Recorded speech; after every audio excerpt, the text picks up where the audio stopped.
So it turns out that when your name is Dwayne Johnson, you can pretty much get away with doing whatever the hell you want, whenever the hell you want, without a whiff of consequences. Let's prove it. I'm Andy for What Culture Wrestling, and here are 10 WWE moments that only The Rock could get away with.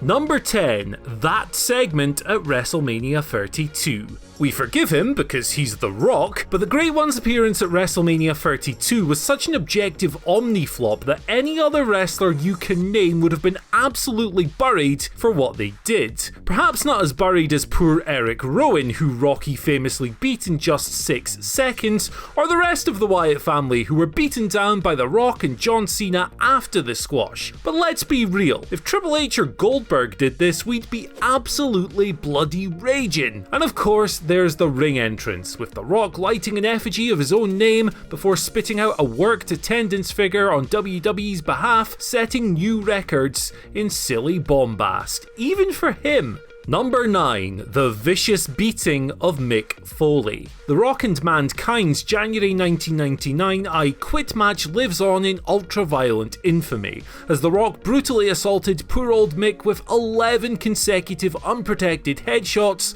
with a steel chair, while Foley's hands were handcuffed behind his back. A terrifying scene made worse by Foley, who later revealed that the pair had only agreed on around 5 chair shots. And 5 would have been more than enough. Knowing what we now know about the damage of unprotected chair shots, it would have still been one of the toughest to watch moments from the entire Attitude Era. But 11 chair shots? That's an absolute horror show, and yet 5 months later, Rocky was the biggest babyface in the entire game. Number 8, writing on his arm. Nobody has ever been able to figure out if The Rock wrote parts of his pre-WrestleMania 28 promo on his bloody wrist to give John Cena easy ammo ahead of their match, but it definitely gifted Big Match John first blood in their first face-to-face confrontation. Other performers would have been ripped for their laziness, but not The Rock. The arm script was forgotten about within a few short weeks, as one of the best improvisers in wrestling history proved himself Teflon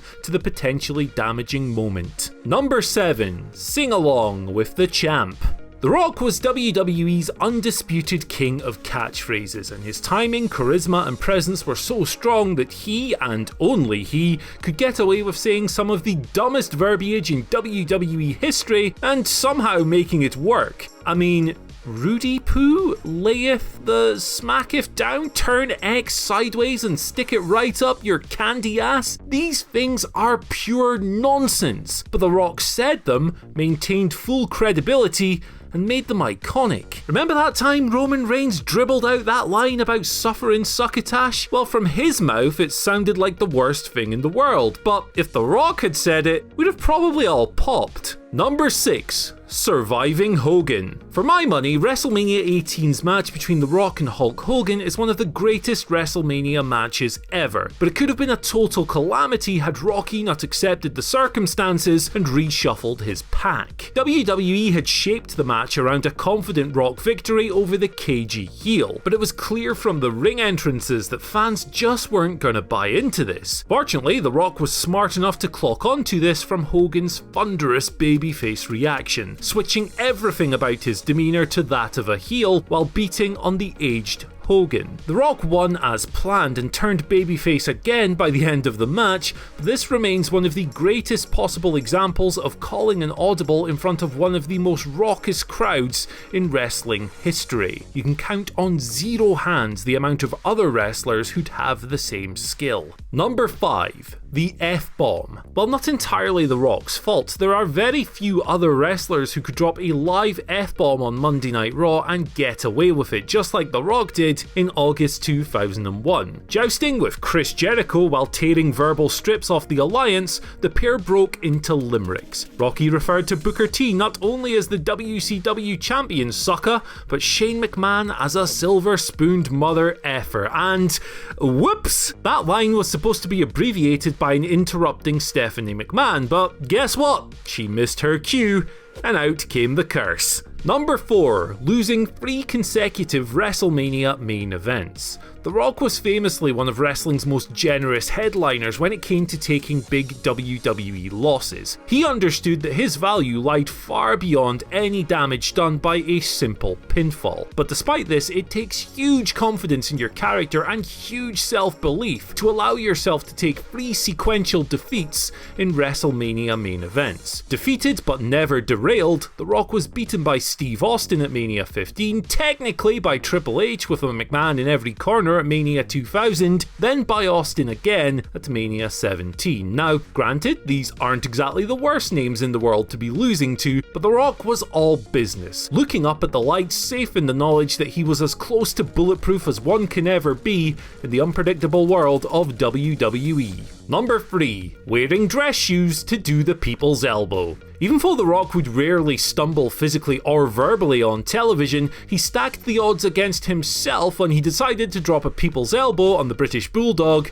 on a September 1999 edition of SmackDown. Why was that, exactly? Because he was wearing his bloody dress shoes. Bored of being a guest referee as Triple H wrestled the Bulldog, Rocky took both of them out, and with Hunter out of the way, he set Davey Boy up for the elbow. As if to exemplify how literal the phrase impossibly cool really is with The Rock, his shoes offered zero grip as he ran the ropes, but instead of slipping, he controlled the skid into a luxurious glide, reaching his target and dropping the perfect elbow. Let's be honest, I would have fallen arse over tit doing that, and so would you, and probably any other wrestler on the roster. Number 2. Hijacking Raw. The best recent example of The Rock seeing his allotted time on the Raw run sheet, saying screw this and sailing way over it, was in January 2016, when the Great One was briefly distracted by some cosplaying fans in the front row. Interestingly enough, these lads had actually been escorted out of the building earlier by security and told calm down, with their ringside histrionics allegedly distracting the crowd from the matches. Rather than hiding these people for the remainder of the show, the Brahma Bull drew specific attention to all 4, allegedly infuriating management behind the scenes, but at the same time delighting the live crowd and the 4 impersonators, who even got to speak on the show in a masterfully handed fan participation bit from The Rock. And at number 1, Attitude Era insanity. Time hasn't been kind to the complete chaos of the Attitude Era, but The Rock ages like a fine wine,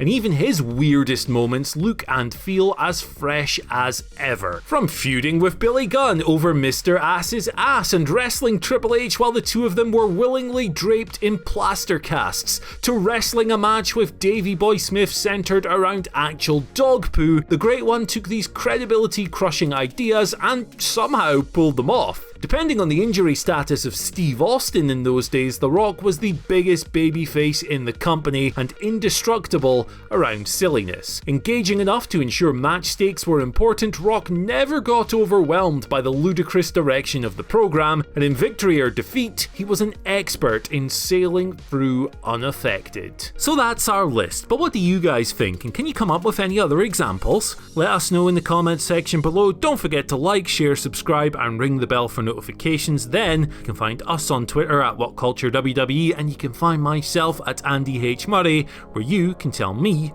how wrong I am. Goodbye.